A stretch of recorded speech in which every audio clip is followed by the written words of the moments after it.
আসসালামু আলাইকুম সবাইকে। এইচএসসি 26 ব্যাচ এই ভিডিওটাতে আমরা কথাবার্তা বলবো কোন 7টা মিস্টেক তুমি অ্যাভয়েড না করো। এমন দিক দিয়ে এমন ভাবে ধরাগুলা খাবা যে তুমি বুঝতেও পারবে না। Trust me on that. কেউ যদি কপাল ভালো থাকে, ধরো যদি নাও খাও, তোমার লাইফ থেকে মিনিমাম হইলেও 6 থেকে 7টা মাস নাই হয়ে যাবে। তো এই ভুলটা যদি না করো, যেন না করো। That's a. পুরো ভিডিওটা আমি কখনো ভাই বলি না, পুরো ভিডিওটা না টেনে পুরোটা দেখো, ঠিক আছে? অ্যাটলিস্ট মিস্টেক গুলো পড়ে যাও, ঠিক আছে? পয়েন্ট নাম্বার 1 হচ্ছে ভাই অ্যাডমিশন সিলেকশন। কলেজ লাইফের পোলাপানের মধ্যে জিনিসটা ঘটবে, সেটা হচ্ছে চান্স পাওয়ার পরই ও চিন্তা করে যে এটা এটা একটু রিলেট করবা যে দেখো ফার্স্ট বল মানে ফার্স্ট ইয়ারের ফার্স্ট ডেতে সবার মধ্যে সেম টার্গেট থাকে, তুমি বুয়েটা টপ হবো, এই করবো সেই করবো। বাট যখন এক্সাম শেষ এন্ড একাডেমিকের পরে অ্যাডমিশনে যখন যায়, লাস্টের দিকে টাইমটা যখন আসে, তখন বলে যে মামা জাস্ট ন্যাশনাল একটা সিট হইলে মামা, ঠিক আছে? এই যে ড্রপটা কেন খায় জানো? কারণ শুরুর দিকে আমরা সিলেকশন নিয়ে মাতামাতি করি।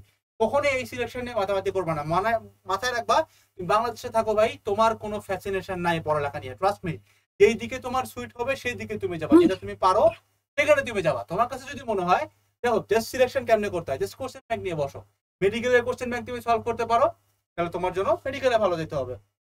ভার্সিটি পড়ো, ভার্সিটির দিকে যাও। ইঞ্জিনিয়ারিং পড়ো, ইঞ্জিনিয়ারিং এর দিকে যাও। বাট আমার সাজেশন হচ্ছে শুরুর দিকে এরকম করে সুইচ করে ফেলা উচিত না। এন্ড ইনফ্যাক্ট আমি যে বুয়েটে চান্স পাইতে চাই, এই রিয়েলাইজেশনটা আমার মোটামুটি 3 থেকে 4 সপ্তাহ পরে আসছিল, যখন আমি মোটামুটি একটু কোশ্চেন ব্যাংকের ভিতর দিয়ে গেছি, ঠিক আছে? বুঝতে পারছো? শুরুর দিকে কিন্তু চিন্তা করা যাবে না। Which brings us to the next point, সেটা হচ্ছে ভাই এখন একাডেমিক পরে অ্যাডমিশন। এই ভুলটাই পোলাপাইন করে। কি করে জানো? ওরা ভাবে যে আমি সবখানে চান্স পাবো, ট্রিপলেট হবো, এই করবো। বাট ও কখনো অ্যাডমিশন পড়েই না। ও চিন্তা করে এখন জাস্ট একাডেমিক পড়বো, পরে যায় আমি অ্যাডমিশন পড়বো। যেহেতু অ্যাডমিশনের কোশ্চেন ব্যাংক কখনো চেহারাও দেখে নাই, এ কারণে যে জিনিসটা ঘটে ভাই, তো পরে যায় কিন্তু দেখে যে ভাই না, বুয়েট পেট লাগবে না ভাই, আমার ন্যাশনাল হইলেও হবে। So you have to do that is, তুমি এখন থেকে একাডেমিকের পাশাপাশি যতটুকু পারো সিনিয়র ভাইদের কাছ থেকে একটা পুরানো কোশ্চেন ব্যাংক নিয়ে আসবা। মেডিকেলের একটা থাকবে, ঢাবির একটা থাকবে, বুয়েটের একটা থাকবে, উদ্ভাসের গুলা, ঠিক আছে? ওইটাই সব থেকে বেশি আপডেটেড। ওইটা থেকে তুমি সলভ করবা। কারণ তুমি তাহলে বুঝবা যে কোশ্চেন অ্যাকচুয়ালি কি আসে। তোমাকে কেউ মূলা ঝুলায় কিছু ভুল পড়াইতে পারবে না, খুব বেশি অ্যাডভান্স জিনিসপাতিও পড়াইতে পারবে না, একদম খুব খুব সহজ কিছু পড়াবে। এই জিনিসটা ঘটার চান্স কিন্তু খুবই কম থাকবে। All you have to do is question bank manage করো। যদি সিনিয়র ভাই না থাকে, তুমি নীলক্ষেতে চলে যাও বা তোমার আশপাশের যে কোনো স্টেশনারি বা লাইব্রেরিতে চলে যাও, এগুলো একটা কোশ্চেন ব্যাংকের দাম 250 থেকে 300 টাকা করে পড়ো। জাস্ট কিনে ফেলো, ঠিক আছে? কিনে বাসার মধ্যে রাখো, সলভ করো। মাঝে মাঝে কিছু হইলেও সলভ করো, সব করতে হবে এরকম না, just at least get familiar with the question আসে কি, ঠিক আছে? সেইটা বলে কোনো কথাই নেই যে ভাই এখন শুধুমাত্র একাডেমিক অ্যাডমিশন ধরা যাবে না। এটা one of the biggest mistakes যে কেউ যেটা করেছে। ট্রাস্ট মি, কেউ তোমাকে এটা প্রিচ করুক না করুক, প্রত্যেকটা মানুষ যারা চান্স পাচ্ছে তাদের মধ্যে 99% স্টুডেন্ট এরা কিন্তু ভাই তাদের একাডেমিক লাইফে অ্যাডমিশন টাচ করে আসছে। ক্লিয়ার? এবার সবাই থার্ড, বই কেনা। এই মুহূর্তে দ্বারা তুমি যদি বই কেনো, এটা একটা ভুল হবে। দুইটা কারণে ভুল হবে। এক নাম্বার ভুল হবে হইতেছে ভাই, তুমি এখন যে বইটা কিনছো সেটা কিন্তু ওল্ড ভার্সনের বই, এবং এটা কিন্তু আমরা অলওয়েজ মেইনটেইন করে আসছে। ভাই দেখো, তোমার বই কোনটা? তোমার বই হইতেছে তোমার এক ব্যাচ আগের ব্যাচ, যেটা মানে মোটামুটি 24 ব্যাচ তো 2 দিন পরে এক্সাম দেবে। 24 ব্যাচের কোশ্চেনটা যেই বইতে থাকবে সেটা হইতেছে তোমার বই। ওইখান থেকে মেডিকেলের কোশ্চেন টোশ্চেন এগুলো আসবে, ঠিক আছে? বুয়েট ঢাবি সব একই। তো এখন তোমার নতুন বই কেনার কোনো দরকার নাই। তুমি কি করবা? পুরাতন বই দিয়ে চালাবা। যখন 24 ব্যাচের এক্সামটা হয়ে যাবে, এক্সাম হওয়ার জাস্ট 15-20 দিনের মধ্যেই কিন্তু নতুন সংস্করণ চলে আসে।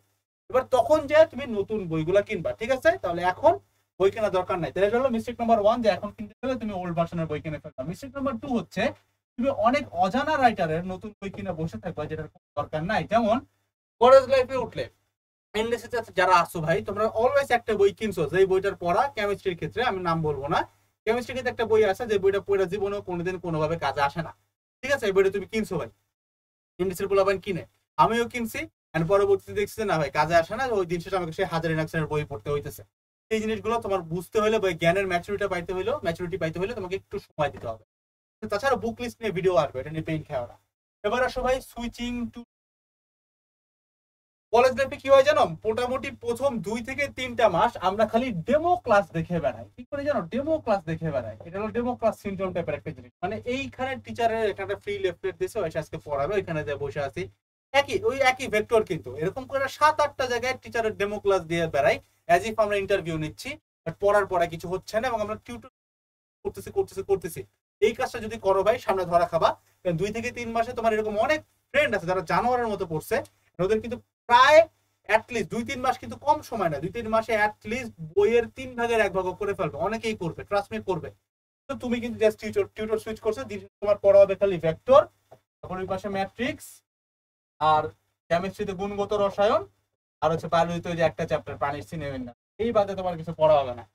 Switching tutors is a very good syndrome, যেটা তোমাকে শেষ করে দেবে, মানে you can say a bad syndrome, ঠিক আছে? 5, রিলেশনশিপ।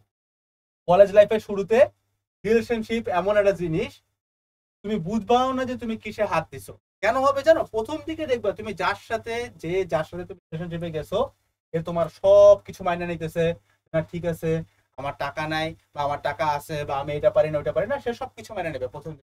জাস্ট 1-1.5 মাস, জাস্ট 1 থেকে 1.5 মাস গড়াইতে দিবা, সে দেখবা he or she will always get a better opportunity than you। কারণ কি? কারণ এই কলেজ লাইফটা হচ্ছে এক্সপ্লোর করার টাইম, নট লাইক যে তুমি রিলেশনশিপে যাবা, বাট এটা হচ্ছে তোমার সেলফ ডেভেলপমেন্টের টাইম, নিজেকে বিল্ড আপ দিবা। যেহেতু তুমি নিজেকে বিল্ড করতেছো, সে নিজেকে বিল্ড করতেছো, তো অবভিয়াসলি তুমি যখন বিল্ড করে, খুবই স্বাভাবিক ভাই, তুমি একটা স্টেয়ার দিয়ে যখন উপরের দিকে যাচ্ছ, যখন উপরের দিকে যাবা, এখানে গেলে তোমার অপরচুনিটি যা থাকবে এখানে অপরচুনিটি সেম থাকবে না। তো যেহেতু সে উপরের দিকে যাচ্ছে, তার কিন্তু অপরচুনিটি বাড়তেছে, তুমি যদি উপরের দিকে যাও তোমার অপরচুনিটি বাড়বে। সো দুইটা কেস করতে পারে, 1, তোমার পার্টনারের তোমাকে ভালো লাগবে না, 2, তোমার পার্টনারকে ভালো লাগবে না, ঠিক আছে? তো শুরুর দিকে যত কিছুই বলুক থাকেন, 1-1.5 মাস পরে যা দেখবো যে রিয়েলিটি এসে পড়ছে, তার এখন আর তোমাকে পাত্তা দিতে মন চায় না বা তোমার তাকে ভালো লাগে না।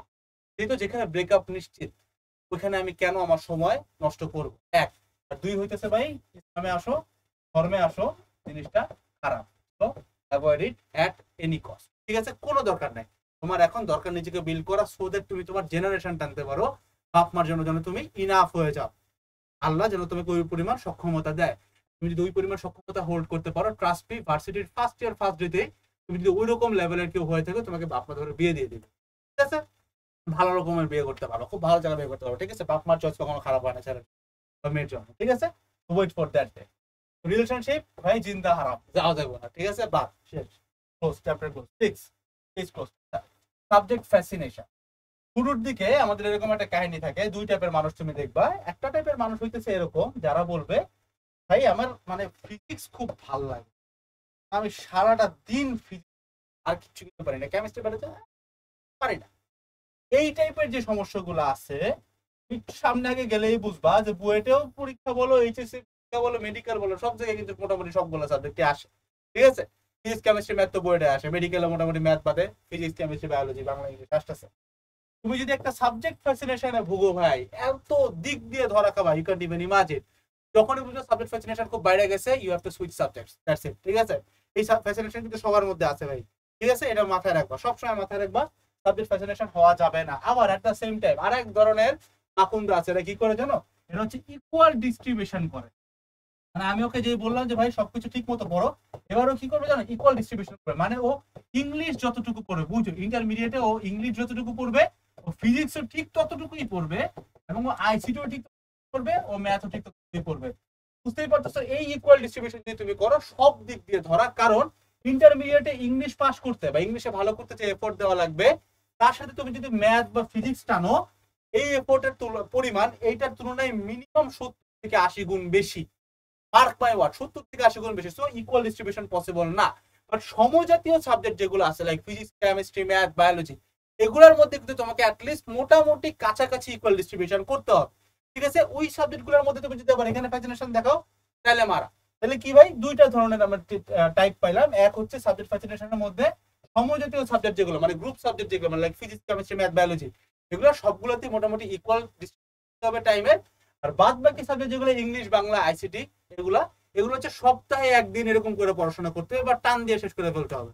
প্রতিদিন এটাকে ইকুয়াল ডিস্ট্রিবিউশন করা যাবে না, ঠিক আছে? এবারে সবাই, last but not the least, the Dhaka city. এই ফ্যাসিনেশনটা ঢাকা সিটি, অনেকে আছো গ্রাম থেকে আসবা, অনেকে আছো স্কুল লাইফে ছিলা, কখনো তুমি মানে ওই দেখোই নাই, লাইক ঢাকা সিটি কিরকম, এই সব জিনিস বুঝো না। তো আসার পরে দেখো বন্ধু বান্ধব নিয়ে অনেক দিন ধরে তুমি ঢাকা সিটি ঘুরবা, অনেক ফ্রেন্ড সার্কেলের মধ্যে ঘুরছে। তোমার একটা মজার কথা বলি, আমার কলেজ লাইফে আমার রাস্তার রুটের মধ্যে যে কটা জিনিস ছিল, এর বাদে আমি কিছু চিনতাম না। সেই আমি মিরপুর থেকে মতিঝিল যাইতাম, মতিঝিল আসা যাওয়া করতাম। সো মোটামুটি শাপলা চত্বর, কিরাপুল, মানে আমার জার্নিতে যেটা পড়তেছে শাহবাগ থেকে শুরু করে, এই জিনিসগুলোই চিনতাম। মানে আমি এগুলো চিনছি কলেজ লাইফে চান্স পাওয়ার পরে, মানে এনডিসিতে চান্স পাওয়ার পরে এগুলো চিনছি। বাদ বাকি যে মানে আউটার যে ঢাকাটা, যে মানে দ্য গ্রেটার ঢাকা, এটা আমি চিন্তা আমি বুয়েটে চান্স পাইছি। এন্ড আমার ওইসব ফ্রেন্ডের কথা যদি আমি তোমাকে বলি, যারা ঢাকা খুব ভালো মতো চিন্তা কলেজ লাইফ একদম একদম চিপা গুলি টুলি সব, ওর থেকে আমার অবস্থা এখন আলহামদুলিল্লাহ অনেক ভালো আছে। এন্ড তুমি যদি বলো যে আমি ঢাকার কতটুকু চিনি, আমি এমন কিছু নাই, আলহামদুলিল্লাহ এখন চিনি না। তো কথা হচ্ছে ঢাকা সিটি ঘুরে বেড়ানোর কথাটা বা কাজটা অ্যাটলিস্ট তোমার কলেজ ফার্স্ট ইয়ারের জন্য না ভাই। কলেজ ফার্স্ট ইয়ারে যদি তোমার টার্গেট হয় ঢাকা সিটির ভ্রমণ করা বা ঢাকা সিটিতে কোথায় কি আছে এই জায়গার রং জৌলুসটা নেওয়া, that's not the perfect time. তার জন্য তুমি পস্তাবা, আজকে হোক কালকে হোক পস্তাবা, এবং যখন যে জিনিসটা করার টাইম পাই তখন সেই জিনিসটা করতে হয়, এখন করে। ঠিক আছে, সেই হচ্ছে মোটামুটি 7টা মিস্টেক। এর মধ্যে একটা মিস্টেক করো তোমার ইন্টার লাইফ থেকে 1 থেকে 2 মাস খ্যাচ করে চলে যাবে, তুমি এটা বুঝবাও না যে কই দিয়ে গেছে। Be careful guys. আর বাদ বাকি যতগুলো গাইডলাইন আছে সেগুলো আমরা বানাচ্ছি, আমাদের চ্যানেলে থাকবে। তো do subscribe, and next video করতে দেখা হচ্ছে। সবাই ভালো থাকো, আসসালামু আলাইকুম সবাইকে।